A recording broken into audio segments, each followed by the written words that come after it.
Good evening, race fans, and welcome to another edition of ROSS Racing, brought to you by the Rockingham Dragway and RockinghamDragway.com. That is Russell Parker. I am Matt Harrelson. Now, Kyle Larson, right here, is $1 million richer. Must be nice after holding off Kevin Harvick in the final 15-lap stage of the Monster Energy NASCAR All-Star Race, an event that ended with Larson in victory lane and Clint Bowyer tangoing with Ryan Newman on pit road.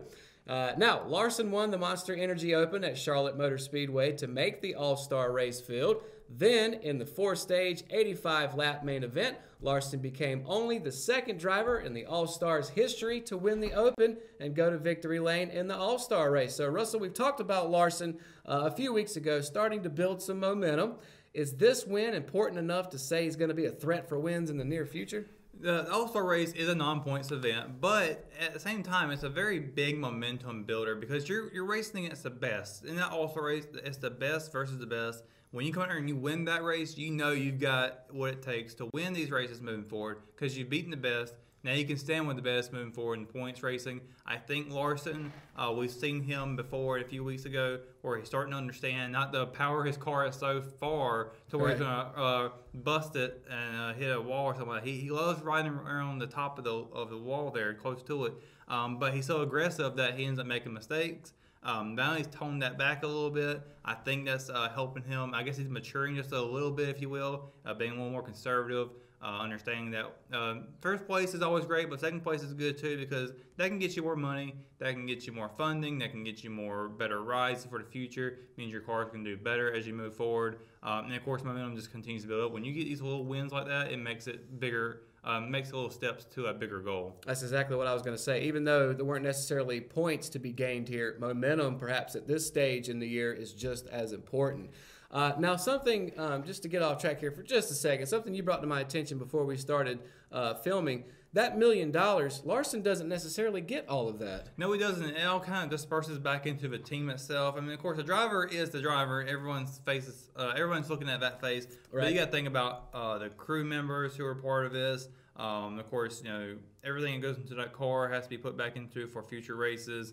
It's still a business side. It's not really saying, hey, you know, it's not like your disc golf tournament where you get the top prize and you can keep it all for yourself. You got team members. I think the team owner actually gets the money first, and he figures out where it gets dispersed to. So, but overall, I mean, you got to say, you know, when you win $1 million like that, I think it's still a good idea to say that, you know, this is great, this is good for you, and it's overall a really cool thing to win. Well, it is a good problem to have for sure. So let's talk about the aftermath of the race that seemed to kind of take over Larson's spotlight, and that would be the repeated contact between the cars of Newman and Bowyer on the cool-down lap that ended, wasn't much cooling down though, that ended with Bowyer turning into the outside wall. So later on pit road, Bowyer rushed to Newman's window, started throwing punches into the driver's side window. So once Bowyer walked away, Newman climbed from his car, and of course the drivers exchanged words with NASCAR officials and crew members, keeping the drivers separated. Now, NASCAR did bring them into the hauler, had a little chat, talked with them, but no penalties or fines were issued. On that note, Russell, was this a good call for NASCAR to just let this one go? Absolutely. I think, you know, NASCAR for a while, they were really penalizing people for like every single punch you took was a $1,000 fine or something like that. And drivers were scared to throw out and get aggressive and rowdy with other people, expressing how they felt about how they were handled on the track. So NASCAR is kind of seeing that, you know, that most people want to see that type of stuff. Everybody ate it up when Michael Waltrip and Dale Earnhardt had a go at it. Yes. That one time, I believe actually at North Wilkesboro when that happened. So, I mean, you know, you got stuff like that going on. People, all eyes are on. I mean, you had many different media outlets that don't really cover NASCAR that much talking about this. It gets eyes on NASCAR, and not in a negative way. Everybody knows everybody's got emotions, and they're going to let them out some way or another. And Bowyer, who is a very emotional guy, he said himself, you know, if you turn me on the cool-down lap, you're going to get poked in the nose, as he said. So, you know, I think he came at it, and I think, you know, when you have stuff like that going on, it just benefits everyone. All right, so perhaps one of the biggest questions coming out of the weekend, are you Team Bowyer or Team Newman? You know, I don't really know what all happened on the track, but from my understanding what Bowyer said, he believed that Newman was the lap down and trying to get around Newman, who Newman's already really difficult to get around with anyways. But if you're a lap down, you expect someone to expect someone who's a lap down to move over, let the competition move on. However, Newman was not a lap down. He was racing for position. Clint Boyer did not understand that. So they had a scuffle, I guess, somewhere during the race before the end of it. And then, of course, Newman didn't like what Boyer did to him. And so it turned him. So right now, I'm kind of on Boyer's side because of the fact that Newman turned him on the cool down lap. However, Boyer, you got to take your helmet off, man. You can't go up to somebody, take your helmet, and not take off your helmet. And plus, Newman wasn't quite out of the car yet, although it might be a good strategic way to do it because Newman's a really big guy, and you might not want to take him on toe-to-toe. It's like seeing guys in the NFL get in a fight, and they all still have on all their equipment. Yeah. It's kind of null and void at that point. But, looking back at it, it's kind of still up in the air. It's still kind of cloudy as to who's in the right here, right? Yeah, it's really gray, and like I said, it's emotion. Everybody felt like they were right because such and such happened. Boyer felt like he had a really good car coming into this race, and it didn't quite show it throughout the race day. So, understandably, having frustrations, she looks for somewhere to blame it on, and Newman was probably the first one to go to because of what just recently happened to him on the track. Yeah. If that didn't happen, he'd probably been blaming something else, and who knows where it would have been at from there. Well, obviously, emotions were high, but let me ask you this. Does NASCAR need more fights again in the pits and the garages? Certainly so. Like I said earlier, it brings attention. As long as somebody's getting hurt to the point where they're going to go to the hospital, if it's just a little scuffle, I think it's great to see that. A few years ago when we had the chase format begin, you had Brad Keselowski and Kevin Harvick exchanging punches on pit road, Jeff Gordon being involved in that as well. So, you had 3 guys going at it right there because of one incident.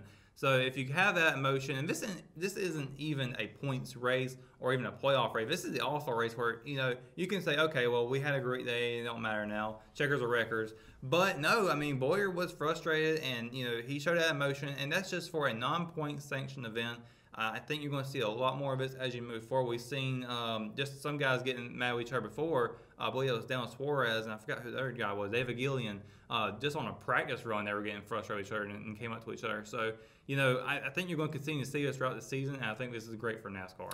Yeah, you'd think with an All-Star race, everybody would be buddy-buddy, but that certainly was not the case. Now, let me ask you this. Does NASCAR run the risk of getting too WWE-ish? I don't think so. As long as they don't add a boxing ring in there, I guess they'll be okay. Don't start throwing chairs or anything like that. I think, I don't think it's WWE because we've always seen it. It's kind of a saying in NASCAR where it says, boys have at it.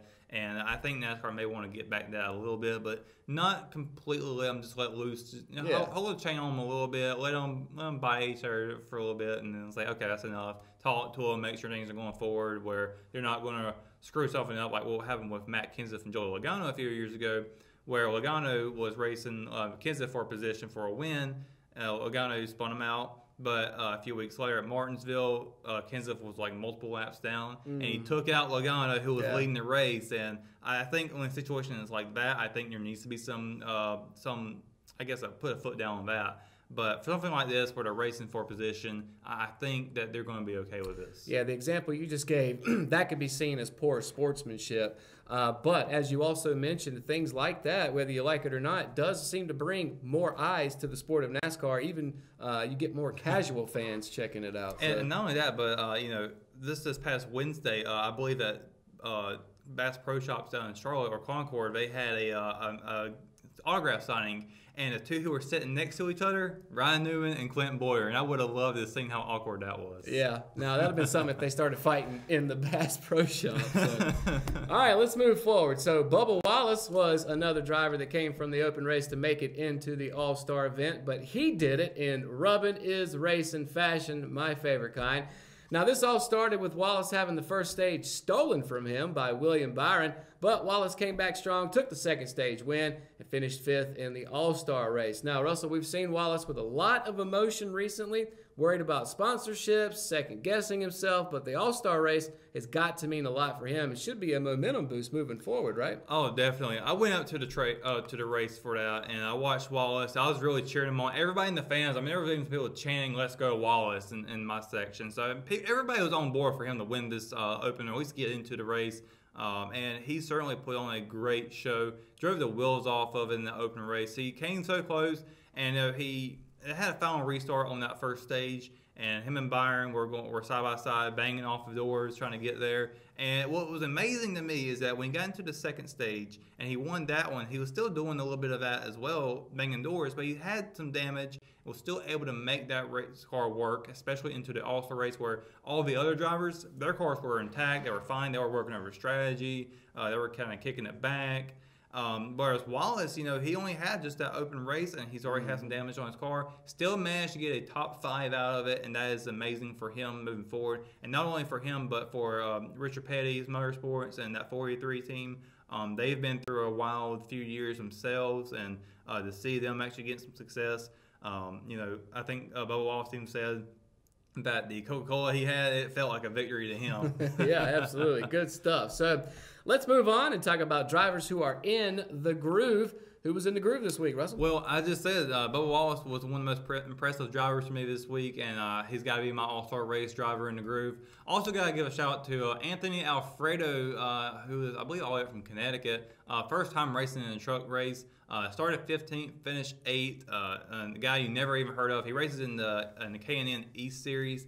So having his first crack at a truck race, is really impressive to get a top 10 out of that. Yeah, absolutely. First time up. So, all right, so we're not done with Charlotte just yet as NASCAR prepares for 600 miles at the mile-and-a-half track. But first, we got to talk about the biggest day of the IndyCar season. Of course, the Indianapolis 500 is set for Sunday at noon. Now, we haven't talked about IndyCar before here on ROSS Racing, but even the most casual fan understands the importance of this race. So, Russell, what do you expect to see out of the Indy 500? Well, first of all, this race is already calling for rain on Sunday, and it really worries me about that. But nevertheless, they'll get this race in for Monday. I mean, they've even gone to Tuesday to race this before, so they've had an entire month to get this race together. And I'm not talking about just the crew members, but the drivers have been there all month long preparing for this race. They call it, they say they prepare for it in the month of May, and it's just kind of a tradition that they do it throughout the entire month. They qualify a week before the race. They have practices going on beforehand. So, there's a lot going on around this track. It's such a historical track, too. The Brickyard, and that made famous because it used to be all bricks around the track. Right. And then they kind of changed it up because of dangers and stuff like that. But they still kept the strip of it. And the Indy 500 is really special because, it's a spectacle. It's like the Daytona 500, but it's kind of a worldwide spectacle as well. Everybody wants that trophy at the end of it. Everybody wants to drink some milk at the end of it. There's a lot goes on in this race. It's really special to watch. I cannot wait to check it out this Sunday. Yeah, I was just going to ask you, is the Indy 500 the Super Bowl of IndyCar? No doubt about it. Yeah. I mean, yeah, certainly it's produced so much incredible racing over the 100+ years it's been around. Yeah. You got guys right now who's been for years, and you got some guys who just kind of show up just for this event. I really can't wait to see how this one goes. Every year, I don't really know a whole lot about the drivers myself, but I mean, you see them, and it's the way they drive is incredible. Yeah, I'd be interested to see what IndyCar looked like 100 years ago. So, but the Indy 500, of course, has a connection to NASCAR, as it has traditionally been a race held just before the start of the World 600 in Charlotte, and that will give race fans a total of 1,100 miles of racing in just one sitting. Now, some drivers from both NASCAR and IndyCar have attempted the doubleheader in the past. Kurt Busch, Tony Stewart, Mario Andretti, just to name a few. Now, I imagine the preparation to pull off such an event has to be insane, right? Yes. I mean, we've seen some drivers like you just mentioned, Tony Stewart, who's been the only driver to complete all 1,100 of those miles. The other guys have had issues either being in the Indy 500 or the World 600. So it's really incredible to see these guys take on that feat. And it's not just, getting the cars ready for it, getting used to driving IndyCar or a stock car. There's health things you got to worry about. I mean, you're getting into a car for 3 hours first, driving over 200 miles per hour, getting onto a helicopter to get down to Charlotte. You're racing 180 miles per hour maybe down there for another 4 hours. So a lot of driving going on. This is like the distance from New York City to Miami that they're pretty much driving. So that's a lot of driving in a short amount of time at a really fast speed. So you got to think about the health issues that come with that, the mentality of it. There's so much that goes into it. Yeah, it's literally like driving halfway across the country without a bathroom break. But it's been a while since a driver has attempted the doubleheader. So, Russell, is there anybody out there that could do it next? I feel like with the health conditions that Jimmy Johnson has been, I feel like he's a driver that could do it. He's been a lot about health. He ran the Boston Marathon. I think he's in shape for that. Will he want to do it? I don't know if he would because he's kind of at the tail end of his career, if you will. I think a Penske driver would be good at this because Team Penske does have a team in both NASCAR and IndyCar. So you got like Will Power, Helio Castroneves, Joe Logano, Brad Keselowski. Those type of drivers could probably pull it off. Now, will they want to? I'm sure they want to. Yeah. But the capability of doing it would be very difficult. And I think what might be more difficult to do is actually an IndyCar driver coming to NASCAR to do that. And you've only seen a handful of those drivers like Mario Andretti do that. It's really difficult. And I know a lot of people compare these two series together, but I've always heard that IndyCar drivers have had more difficult time driving the stock car, whether it's been vice versa. So, yeah, really difficult for stock car racing. You must be reading my mind because I was going to piggyback off of that and ask you, is it more common to see an IndyCar driver try to move in or vice versa? We've seen a lot of different IndyCar drivers come to NASCAR, and it has had success, such as Mario Andretti. Juan Pablo Montoya, who did really well, especially at road courses. Mm-hmm. He's done really well in that series, and he's translated back into IndyCar. We came back to it, and he's still does very successful there. He's got wins in both series. There's only been 15 drivers who've ever actually attempted to do this 1,100-mile feat. So small club. It is, and I actually applaud everyone who's ever tried that. Yeah. All right. Well, as mentioned, the Coca-Cola 600 is going to follow the Indy 500 at 6 p.m. on Sunday on Fox. So, Russell, first off, you were there this past weekend, so you've seen exactly what the setup's going to be. But what do you expect to see come out of NASCAR's longest race? You got to be prepared for an endurance race for sure. You can't be aggressive all race long. Now, I believe that they break it down into 4 different stages rather than 3, like they usually do for everyone else. But it's a 600-mile race. They add an extra 100 miles to what you're used to. Yeah. This is going to easily go over 4 hours. And that's hopefully nothing's going to stop them like a rain. But there's no rain in the forecast. I don't know if you've seen that lately, but we've got no rain in the Carolinas right now. It's hot for sure. I think. I know after the end of the first stage, they're going to actually stop all the cars on the front stretch to kind of like do a little salute to the troops for Memorial Day. Something that they used to do before, and they kind of stopped it and they're bringing that tradition back. That's something about the Coca-Cola 600 is that it is on Memorial Day weekend, and they do a lot for the troops on that weekend as well, especially during race day. A lot of the drivers, they've got soldiers' names on their windshield instead of their own names. You see a lot of support for the troops during this race weekend. So you just mentioned that this race could potentially be over 4 hours. Just to make a comparison, the sport of Major League Baseball is trying to scale back how long their games are because, let's face it, Americans have a really short attention span these days. Is NASCAR getting too long, or are they just not worried about it? Well, this has always been a 600-mile race, and they've never done it for any other race.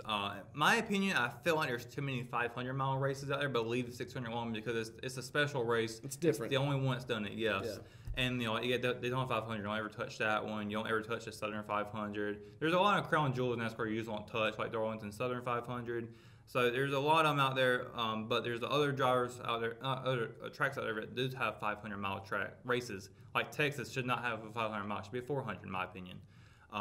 It's just kind of too long for those type of races. I think you can shorten some of them, but leave like the crown jewels alone.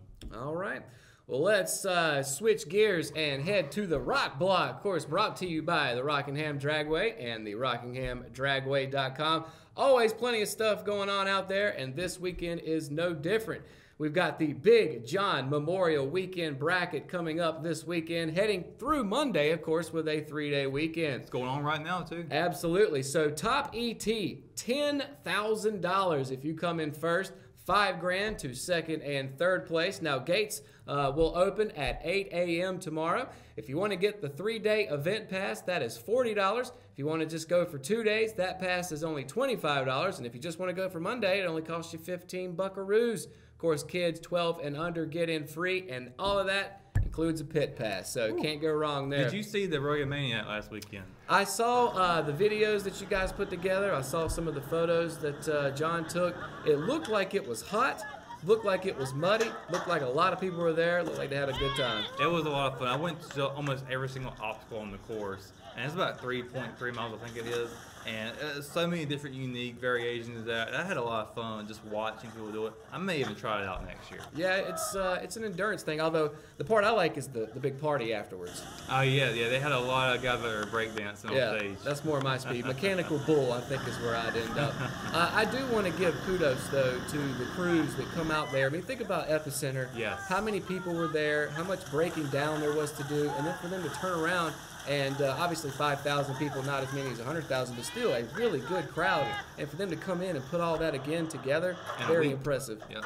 In a week, absolutely. So, all right, before we end the show, got to get some predictions from you. So let's start with the Indy 500. Who's kissing the bricks? Who's drinking the milk? I'm going to have to say, now last year with Will Power, he won the race there for Team Penske. I got to say, a Team Penske driver is probably going to win this because they worked so well together at this track over the years. It's amazing they don't have more of it than they already do. Alexander Rossi is another guy I think you will be watching out for as well. But I've got to go with my guy, Helio Castroneves. He is just really cool to watch, and he's really awesome. And he's come very close to winning this race a few times. I believe he's actually even got a race win here. So to see him go out there and win another one would be pretty freaking sweet. Yeah, he seems like the kind of guy that just embodies what you think of when you think of an Indy car driver. So. Yeah, and he's really kind of the face of IndyCar right now. Even though he's not champion, he's kind of the guy that a casual fan just says, okay, I've heard that name, I know who he is. I know who Helio is. All right, so milk's out. Who's drinking Coca-Cola on Sunday? Oh, man, okay, so I know Kyle Larson won the race, the All-Star Race, but that does not mean it's going to translate into a 600-mile race, not an 85-lap versus a 180 laps, I think it'll be. So I think you're going to see Kevin Harvick win this one because he raced very well during the All-Star Race, and he's always raced very well at this track. He's got a couple of wins here. I think he's got what it takes for the endurance of it. He's just very cool, calm, and collective. He's called the closer for a reason. It's because you don't see him all race long until the end of it. He knows how to conserve. He knows how to wait that out. Now, I know I predicted him for Kansas last week. He completely flopped that one, so who knows what's going to happen for this week. But I like to see him maybe try and see if he can get up there and win one for sure this time. All right, you heard it here first. Those are your predictions for the Indy 500 and the Coca-Cola 600. Real quick, just sum up how your weekend was in Charlotte. It was really awesome. I'll say this though, I parked on the wrong side of the area. I parked next to the dirt track, and my seats happened to be from all the way over to turn one. Yeah. So I had to walk the entire length of the front stretch and back.